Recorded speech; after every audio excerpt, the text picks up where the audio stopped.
Hey folks, welcome back to another Dice Tower preview. I'm Mark, and today we're diving into Cthulhu, Death May Die, Forbidden Reaches, which is brought to you by Simon Global Limited. It's for 1 to 5 players ages 14 and up, and games generally run about 90 minutes. So join me as we take a thematic look at this game.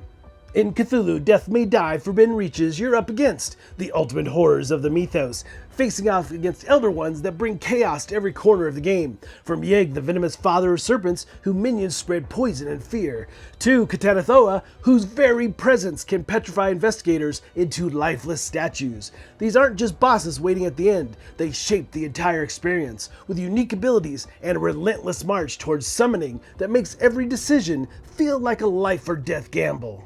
The frozen wastelands of the shadowy caverns of the Antarctic hold secrets both wondrous and horrifying.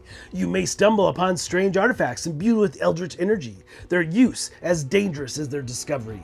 The ice terrains harbor grotesque creatures, including the unsettling giant albino penguins whose behavior oscillates between harmless and menacing. Discovery cards might reveal companions hardened by the desolation, or cursed items that offer fleeting power at a terrible cost. The ever-shifting modular maps reveal new challenges, blazing fires, crumbling ice, and unholy symbols that twist reality itself. Every turn offers the promise of the unexpected, ensuring no game feels quite like the last. The deeper you delve, the darker the secrets you uncover, each a puzzle piece in the cult's grand design. The cult's ritual is already in motion, reality twisting with every dark incantation. You and your fellow investigators are humanity's last hope. The game begins with a crucial choice, the episode that determines the ritual's challenges, and the Elder One, who looms over your every move. Together they create a unique, harrowing experience each time you play, setting the stage on a modular map filled with cultists, monsters, and fiery chaos. You take on the role of an investigator. You're resourceful but vulnerable, each with unique skills and a tenuous grip on sanity. Every turn, you'll have 3 actions to take, and the dice will decide your fate. Whether it's attacking a cultist or a monster, searching for crucial clues, or even escaping the clutches of a fire-filled room, the dice are your constant companion. Successes land devastating hits on enemies or clear your path to safety. But those tentacle symbols, they chip away at your fragile mind, driving you closer to your character's personal madness. This isn't just a mechanic, it's part of the story. As your sanity erodes, your madness begins to twist how you play, offering unexpected advantages or throwing a wrench into your best laid plans. Attacking or combat is all about guts and dice. You're up against cultists, monsters, and worse, rolling to land every hit while hoping the tentacle symbols don't drive you closer to madness.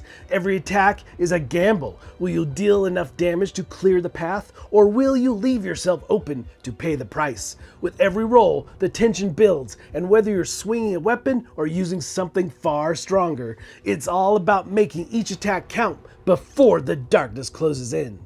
So, every decision matters. Will you sprint across the map, risking the enemies in your path? Will you stand and fight, knowing every roll of the dice is a gamble? Or will you rest, patching wounds and easing stress, even as the cult's plans move forward? No matter what you choose, the Mythos cards are always waiting, introducing new horrors, summoning monsters, and pushing the Elder One ever closer to full manifestation. When you and your team of investigators finally disrupt the ritual, the Elder One crashes into the game. Now it's vulnerable, but far from defenseless. Stage by stage, it grows more dangerous, with new abilities piling on top of old ones. Every attack you make is a roll of the dice, every roll a chance to wound the Elder One or seal your doom. Its minions swarm, fire spreads across the map, and your resources dwindle as the game reaches its fever pitch. However, discovery cards offer rare moments of hope, give you items, companions, or powers to shift the odds, if you're willing to pay the price, that is. But even with these fleeting aids, the summoning track keeps advancing. If the Elder One's progression token reaches the end, the cult's work is complete, and the world succumbs to the abyss. You have failed. But then there's Godzilla. Yes, that Godzilla. I have to admit here that this is what I'm most excited about, absolutely. Godzilla is a colossal force of nature, crashing through the battlefield. Sometimes a devastating ally, which is awesome, other times an unpredictable menace.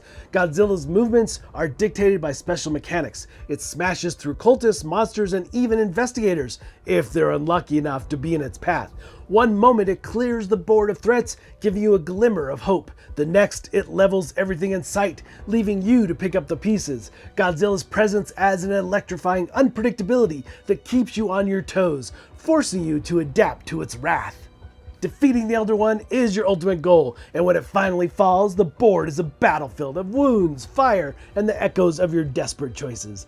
The cult's dark chant silenced, and the Elder One retreats, defeated but never fully gone. You've survived, but at what cost? Every game tells a story of courage, sacrifice, and madness. In the face of impossible odds, the dice may have brought you victory, or they may have tipped the scales towards chaos. The question is always the same: will you conquer the darkness, or will it consume you? Alright folks, just a reminder once again, this has been a Dice Tower paid preview, and everything you've seen here has been in prototype form, so keep a close eye on the campaign for any changes that still may occur. Now, with that said, this was just a thematic look at the game. It's not a how to play. I want to give you real flavor of what you're going to be expecting.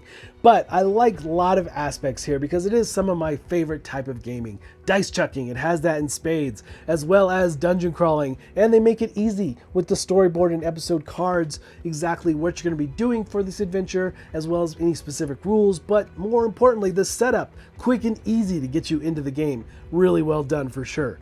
Now, also, the investigators are fantastic. They have all kinds of new abilities and things you're going to be tapping into, and basically customizing it to how you want to play that character. So every time you play the game could be vastly different. And it is a cooperative game as well, which is something I really enjoy. But the thing I'm most excited about here is simply Godzilla. I'm a huge fan of Godzilla, have been for years and years since I was a kid. And the thing here is that yes, this is a paid preview, but I am absolutely drawn in and so excited to have that Godzilla figure move across the board and wreak havoc on everything. Just going to be a fun chaos moment for sure. But folks, ultimately, if this looks like something of interest to you, I'm sure they'd appreciate your support. So I think that's it for me, and until next time, we'll see you at the table.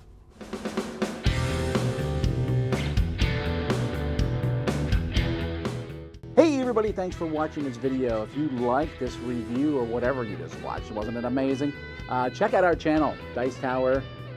We have all kinds of things. We review games, we do top 10s, we play games live. It's all about board games, but especially the people who play them. Check out Dice Tower YouTube channel.